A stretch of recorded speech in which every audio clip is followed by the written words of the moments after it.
Whoa. I'm running short of words right now, but I cannot afford this because I have to speak.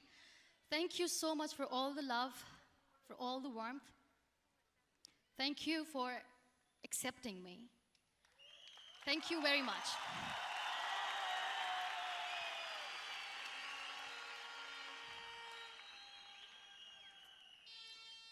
Well, I always start my talk with a disclaimer. And that disclaimer is that I've never claimed to be a motivational speaker. Yes, I do speak, but I feel more like a storyteller because wherever I go, I share a story with everyone. Well, it is a story of a woman whose perfectly imperfect life made her who and what she is today. It's the story of a woman who, in pursuit of her dreams and aspirations, made other people realize that if you think that your life is hard and you're giving up on that because you think your life is unfair, think again. Because when you think that way, you are being unfair to your own self. It's the story of a woman who made people realize that sometimes problems are not too big. We are too small because we cannot handle them.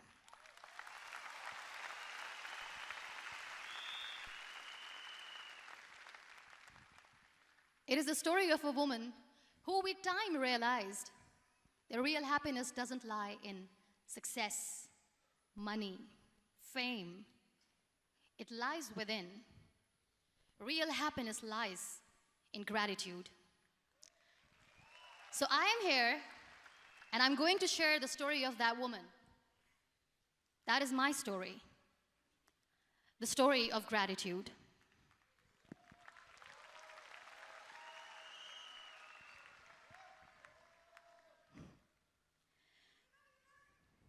I love you too. I love you all. I believe in the power of words. Many people speak before they think. But I know the value of words. The words can make you, break you, they can heal your soul, they can damage you forever. So I always try to use the positive words in my life wherever I go.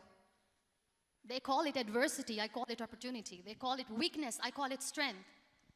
They call me disabled, I call myself differently abled. They see my disability. They see my disability, I see my ability. There are some incidents that happen in your life, and those incidents are so strong that they change your DNA. Those incidents or accidents are so strong that they break you physically. They deform your body, but they transform your soul.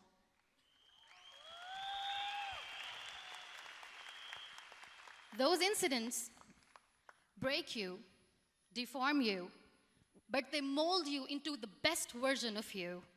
And the same thing happened to me. And I'm going to share what exactly happened to me. I was 18 years old when I got married. And this thing I'm sharing for the very first time on an international level. I was 18 years old when I got married. I belonged to a very conservative family, a Baloch family, where good daughters never say no to their parents. My father wanted me to get married. And all I said was, if that makes you happy, I'll say yes. And of course, it was never a happy marriage. Just about after 2 years of getting married, about 9 years ago, I met a car accident. Somehow my husband fell asleep and the car fell in the ditch. He managed to jump out, saved himself. I'm happy for him. But I stayed inside the car and I sustained a lot of injuries. The list is a bit long. Don't get scared. I'm perfectly fine now. Radius ulna of my right arm were fractured. The wrist was fractured. Shoulder bone and collarbone were fractured. My whole rib cage got fractured. And because of the rib cage injury, lungs and liver were badly injured. I couldn't breathe. I lost urinary bowel control. That's why I have to wear the bag wherever I go. But that injury that changed me and my life completely as a person and my perception towards living my life was the spine injury. 3 vertebrae of my backbone were completely crushed, and I got paralyzed for the rest of my life. So this accident took place in a far-flung area in the outskirts of a very small province, Balochistan, where there was no first aid, no hospital, no ambulance. I was in the middle of nowhere in that toppled car. Many people came to rescue. They gave me CPR. They dragged me out of the car. And while they were dragging me out, I got the complete transection of my spinal cord. And now there was this debate going on. Should we keep it here? She's going to die. Where should we go? There is no ambulance. There was this 4-wheeler Jeep standing in the corner of the street. They said, put her in the back of the Jeep and take her to the hospital, which is 3 hours away from this place. And I still remember that bumpy ride. I was all broken. They threw me at the back of the Jeep and they rushed me to the hospital. That is where I realized that my half body was fractured and half was paralyzed. I finally ended up in a hospital where I stayed for 2.5 months. I underwent multiple surgeries. Doctors have put a lot of titanium in my arm. There's a lot of titanium at my back to fix my back. That's why people in Pakistan call me the Iron Lady of Pakistan.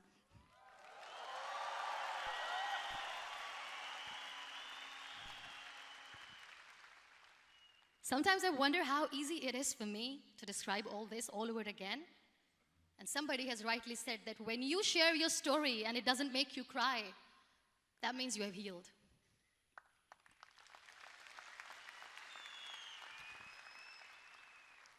Those 2.5 months in the hospital were dreadful. I will not make up stories just to inspire you. I was at the verge of despair.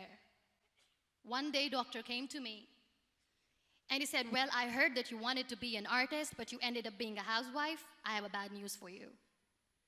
You won't be able to paint again because your wrist and your arm are so deformed, you won't be able to hold a pen again.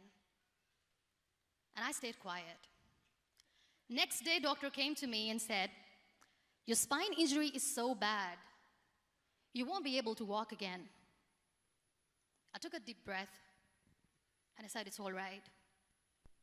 The very next day, doctor came to me and said, because of your spine injury and the fixation that you have in your back, you won't be able to give birth to a child again.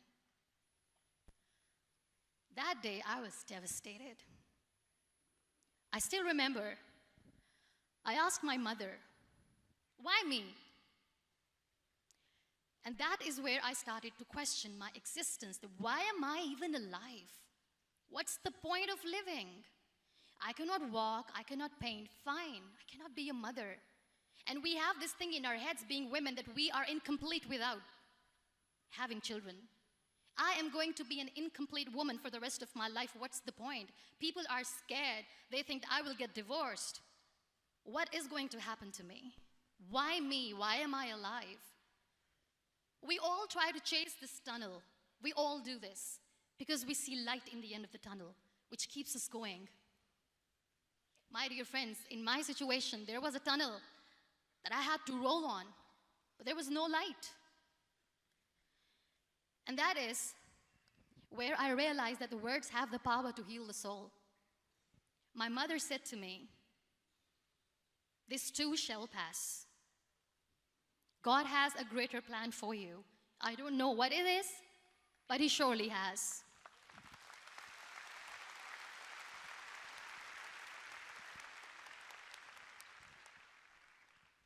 And in all that distress and grief, somehow or the other, those words were so magical that they kept me going. I was trying to put that smile on my face all the time, was hiding. It was so hard to hide the pain, which was there. But all I knew was that if I will give up, my mother and my brothers will give up too. I cannot see them crying with me. So what kept me going was, one day I asked my brothers, I know I have a deformed hand, but I'm tired of looking at these white walls in the hospital and wearing these white scrubs. I'm getting tired of this. I want to add more colors to my life. I want to do something. Bring me some colors. Bring me some small canvas. I want to paint. So the very first painting I made was on my deathbed, where I painted for the very first time.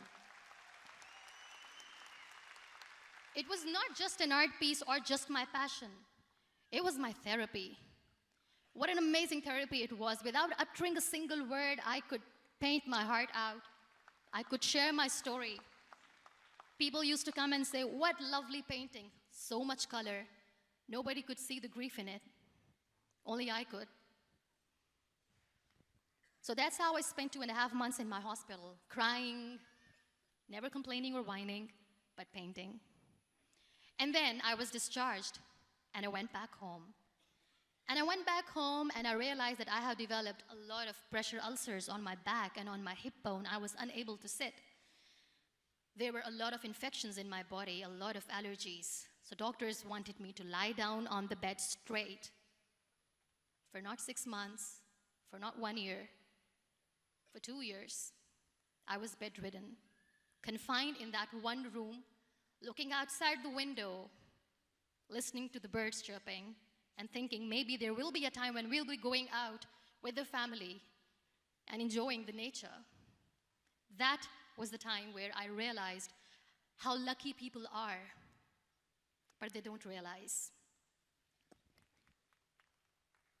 That is the time where I realized that the day I'm going to sit, I'm going to share this pain with everyone to make them realize how blessed they are, and they don't even consider them lucky. There are always turning points in your life. There was a rebirth day that I celebrated. After 2 years and 2.5 months, when I was able to sit on a wheelchair, that was the day when I had the rebirth.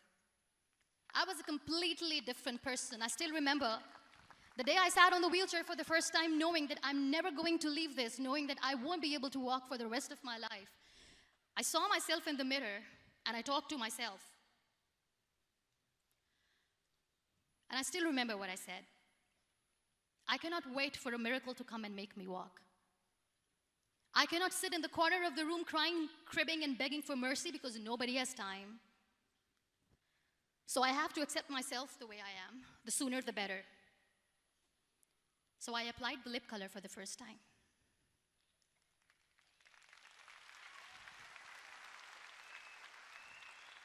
And I erased it. And I cried. And I said, "What am I doing? A person on a wheelchair should not do this. What will people say?" Clean it up. Put it again. This time I put it for myself. Because I wanted to feel perfect from within.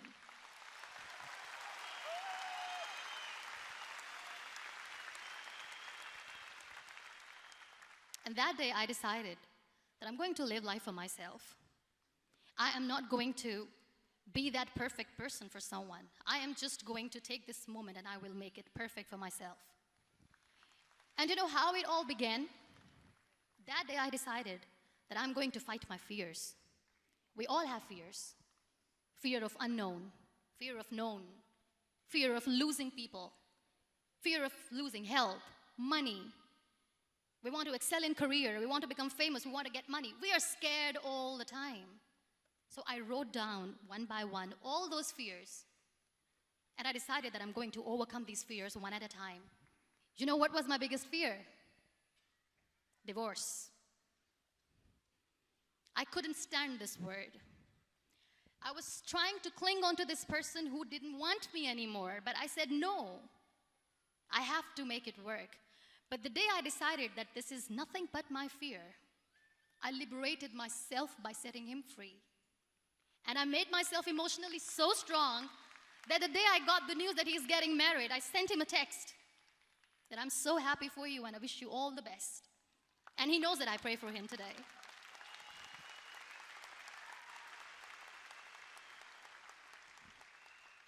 My biggest fear, number 2, was I won't be able to be a mother again. And that was quite devastating for me. But then I realized there are so many children in the world, all they want is acceptance. So there is no point of crying, just go and adopt one. And that's what I did.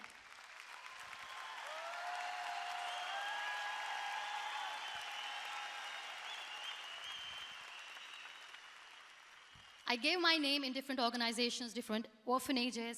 I didn't mention that I'm on a wheelchair, dying to have a child. So I just told them that this is muniba Mazari and she wants to adopt a boy or girl, whatsoever, but I want to adopt a kid. And I waited patiently. 2 years later, I got this call from a very small city in Pakistan. I got a call and they said, are you muniba Mazari? There is a baby boy and would you like to adopt?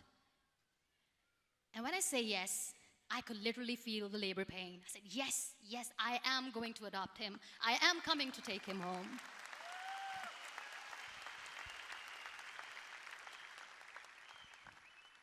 And when I reached there, the man was sitting and he was looking at me from head to toe. And in back of my head, I kept thinking that, oh my God, he's going to say she's on the wheelchair, she doesn't deserve it. How is she going to take care of him? And I looked at him and I said, do not judge me because I'm on the wheelchair. But you know what he said? He said, I know you will be the best mother of this child. You both are lucky to have each other.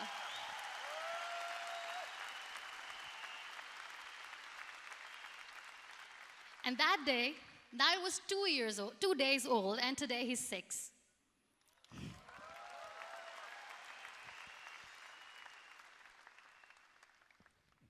You'll be surprised to know another bigger fear that I had in me. It was facing people. I used to hide myself from people. When I was on bed for 2 years, I used to keep the door closed. I used to pretend that I'm not going to meet anyone, tell them that I'm sleeping. You know why? Because I couldn't stand that sympathy that they had for me. They used to treat me like a patient. When I used to smile, they used to look at me and say that, you're smiling, are you okay? I was tired of this question being asked, are you sick? Well, a lady yesterday at the airport asked me, are you sick? And I said, well, besides the spinal cord injury, I'm fine, I guess.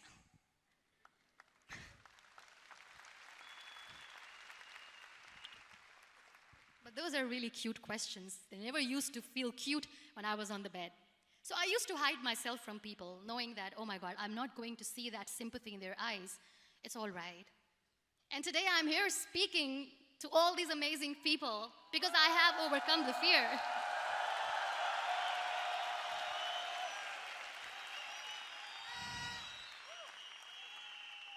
You know, when you end up being on the wheelchair, what's the most painful thing?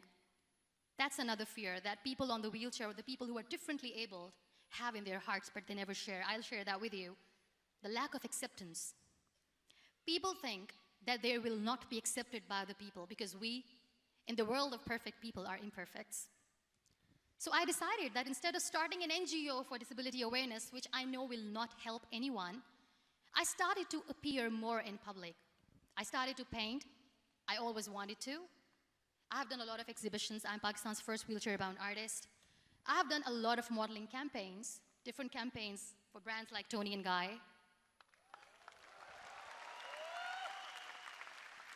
I have done some really funny, breaking the barriers kind of modeling.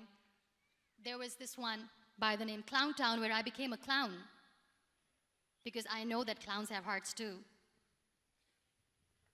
And then I also decided that if I really want to make the difference, I am not going to let people use me for their polio campaigns where they will make you a victim and an emblem of misery and mercy and will say that, you know what, give polio drops to your children or they'll become like this girl. I decided that I'm going to join the national TV of Pakistan as an anchor person, and I've been doing a lot of shows for the last 3 years.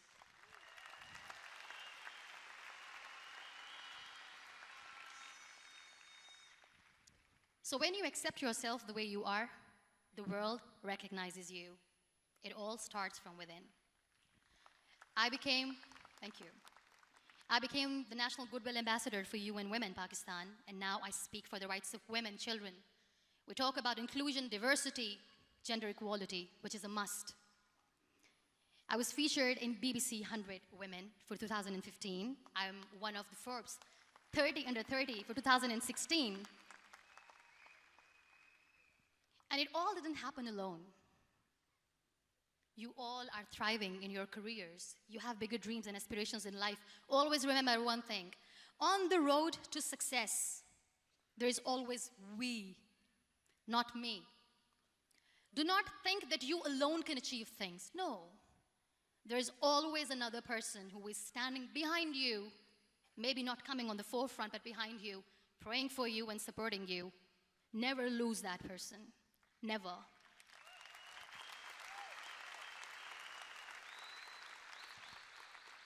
No matter how much I say that I couldn't find a hero, so I became one, I still want to recognize those 3 people in my life who literally changed my life completely, and I get inspiration from them every single day. Waleed Khan. Many people know about the terrorist attacks in Pakistan. We have lost many people. And I'm sharing this with a very heavy heart because we actually have lost a lot of people in this huge turmoil of terrorism. These people are barbarians. They do not see people. They're even worse than animals. They have killed people in mosques. They have killed people in churches, temples, even in schools. There was this terrorist attack in Army Public School, Peshawar, where these terrorists entered in an examination hall and they killed our children.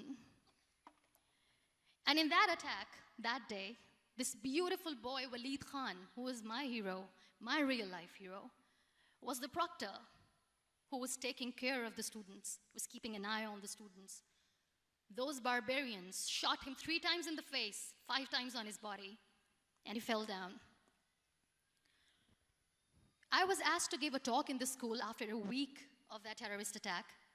With a very heavy heart, I went there and I spoke. We sang a few national songs. I thought that maybe I've done my part, but deep inside, it was killing me. I could see children injured. I could see children sitting on the wheelchairs, looking at me, wondering, what next? What was our fault? Just because we were here to give examination, we have been shot. So many people, so many children lost their friends. Their classrooms were empty. The next day they went to the classroom. So this kid, Waleed Khan, I was asked that he is in a hospital right now, and you have to go and see him and motivate him and tell him that it's going to be okay. And when I saw Waleed Khan coming on the wheelchair for the first time in front of me, face was all deformed. His leg was fractured, his arm was fractured. He couldn't talk, he lost his teeth. He cannot sneeze, he cannot smell. He cannot eat. And I kept thinking, what should I say? That everything is going to be all right? No, nothing is all right. And while I was juggling with the words, what to say, what not to say, this beautiful child, Waleed Khan, came to me and he said, "Are you Muniba Mazari?" I said, "Yes." He said, "Baji, let's take a selfie."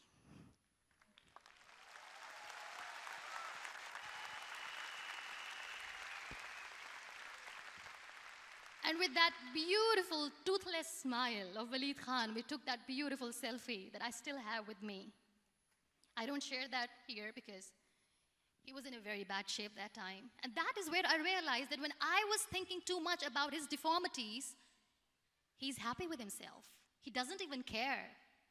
Because today he goes in the same school, and when somebody asks him that what happened to your face, why so many scars, you know what he says? "These scars are my medals and I wear them with pride."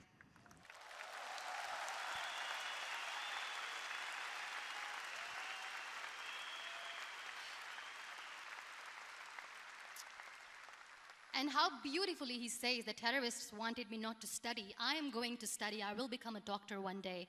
And this is my way of taking revenge from those terrorists." Another real-life hero, of course, my son. His name is Nile, N-I-L-E, River Nile. I learned so much from this kid. The first and foremost thing is patience. How to be patient when you know that your mother cannot walk, when you know that your mother is different from the other women, when you know that your mother cannot go out and play with you, how to stay calm. He loves football. And when we got the very first football, he was 4 years old. He was super excited. I still remember he came in the room and he said, "Mom, let's play football." And he kept the ball in my feet. And he said, "Let's kick it." And that day I felt disabled. I said, I cannot kick the ball. And I was down with the same face. He looked at me and he said, well, that's all right. Your legs are not working, but your hands do. Let's play catch the ball.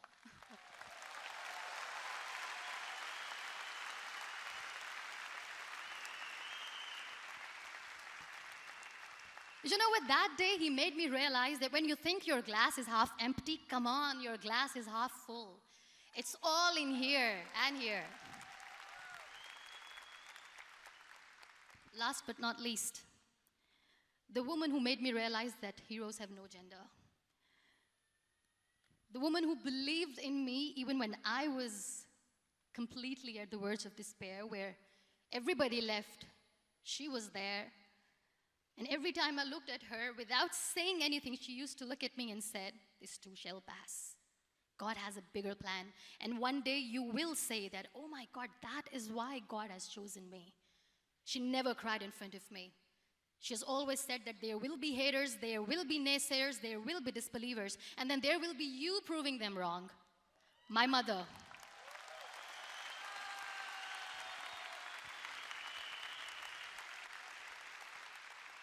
Whatever I am today, I'm nothing without her. I'm nothing without her. Thank you, Mama. I wish you were here. Thank you for making me who I am today.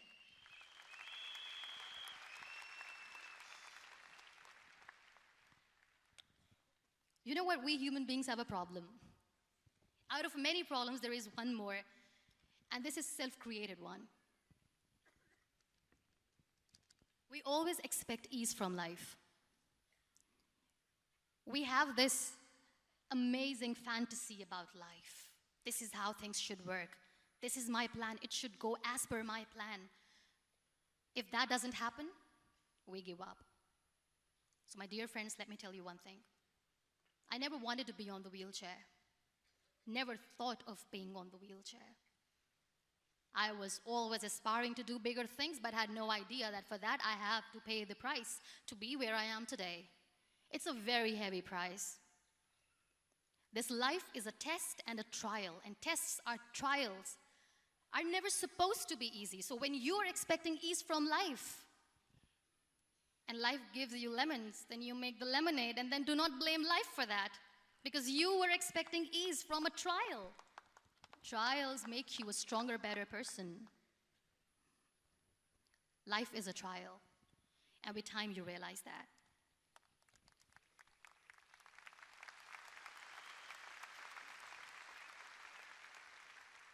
It is okay to be scared. It is okay to cry. Everything is okay, but giving up should not be an option. They always say that failure is not an option. Failure should be an option, because when you fail, you get up, and then you fail, and then you get up, and that keeps you going. That's how humans are strong. Failure is an option, should be an option, but giving up is not. Never. We have this thing in minds. We call it perfection. We want everything perfect. We want ourselves to be perfect. There is this image in our head about everything. Perfect life, perfect relationships, perfect career, perfect amount of money that we need to earn no matter what. Nothing is perfect in this world. We all are perfectly imperfect, and that is perfectly all right. That's all right. We were sent here not to become the perfect people. Those people who tell you how to look perfect, even those people are imperfect. Trying to fight this fear of looking imperfect. I used to be perfect. I still remember. I got this compliment years ago when I used to walk. Oh my God, look at you. You're fair, you're tall, you're perfect. Look at me now. You're still perfect. Only the perfect eyes can see that. Only the perfect eyes will see that. Only the perfect eyes will see that. So yes, in all those imperfections, you have to listen to your heart. You don't have to look good for people. You don't have to be perfect just because other people want you to be perfect. If your soul is perfect from within, that's all right. This is all what you want. This is all what you need to be. Our society has made very weird kind of norms to look perfect and great. For men, it's different. For women, it's different. We think too much about what people say. We listen to ourselves too little. You know what makes you perfect? When you make someone smile. You know what makes you perfect? When you try to do something good for the people around you. You know what makes you perfect? When you feel someone's pain. And how beautiful pain is that it connects you with people. No other medium can connect you with others but pain. That's why I always say that I'm in pain, and that's a blessing in disguise for me. Today, just because I'm in pain and I'm on the wheelchair, I work for children. Being the head of CSR for a company, we conduct medical camps in far-flung areas of Pakistan where so many kids die because they don't have medical facilities. And I personally believe just because they cannot afford to live doesn't mean we'll let them die. So we give them money, we give them medical treatment, we try to heal their wounds, physical and emotional. And I also work for the beautiful people, we call them third gender, the transgender community of Pakistan. You know what connects me with them? All my imperfections. When I go and I hug them, they never judge me. And this very good friend of mine, her name is Bijli. Bijli means electricity. She calls herself electricity. And I said, are you electricity? She says, no, I'm lightning. I'm as strong as lightning. Because we have very bad power outage, so she doesn't want me to call her electricity. So she says, I am very strong. I'm thunder, I'm lightning. She came to me, and the first time I hugged her, she said, you are just like me. And I said, yes, I am like you. Because to people, we are so imperfect. So how beautiful these imperfections are, that because of these imperfections, you can connect with people. Then why are we all running after being perfect? What's the point?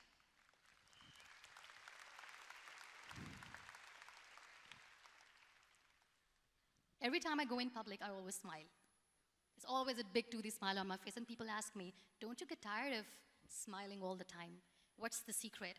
I always say one thing, that I have stopped worrying about the things that I have lost, the people that I have lost. Things and people who were meant to be with me are with me. And sometimes, somebody's absence makes you a better person. Cherish their absence.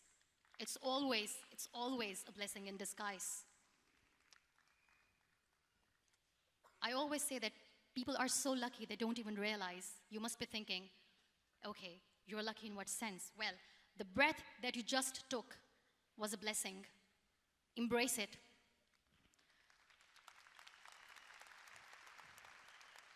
There are so many people in the world who are dreaming to live a life that you are living right now. You have no idea. Embrace each and every breath that you are taking. Celebrate your life. Live it. Don't die before your death. We all die.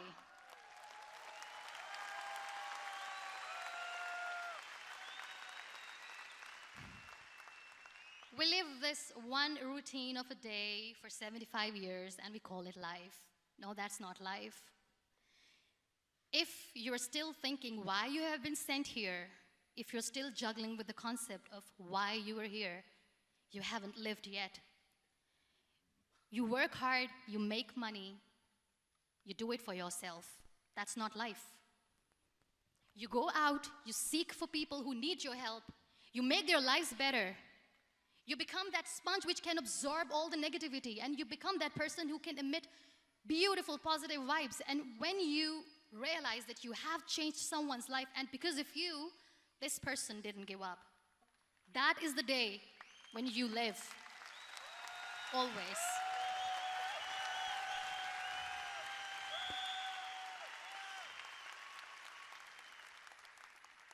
We were talking about gratitude, why I smile all the time. I cry all night when nobody sees me, because I'm a human and I have to keep the balance. And I smile all day because I know that if I will smile, I can make people smile. That keeps me going.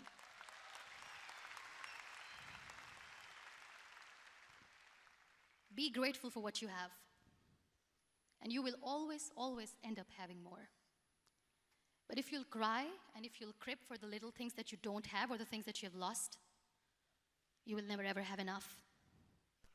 Sometimes we are too busy thinking about the things that we don't have that we forget to cherish the blessings that we have. I'm not saying that I'm not healthy and that makes me unlucky. But yes, it is hard. It is hard when I say that I cannot walk. It is hard to say when I wear this bag. It hurts. But I have to keep going.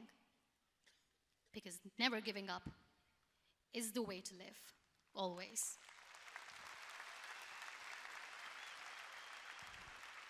So I'll end my talk on a very short note. Live your life fully. Accept yourself the way you are. Be kind to yourself. Be kind to yourself. I'll repeat, be kind to yourself, and only then you can be kind to others. Love yourself and spread that love. Life will be hard. There will be turmoils. There will be trials, but that will only make you stronger. Never give up. The real happiness doesn't lie in money or success or fame. I have this all. I never wanted this.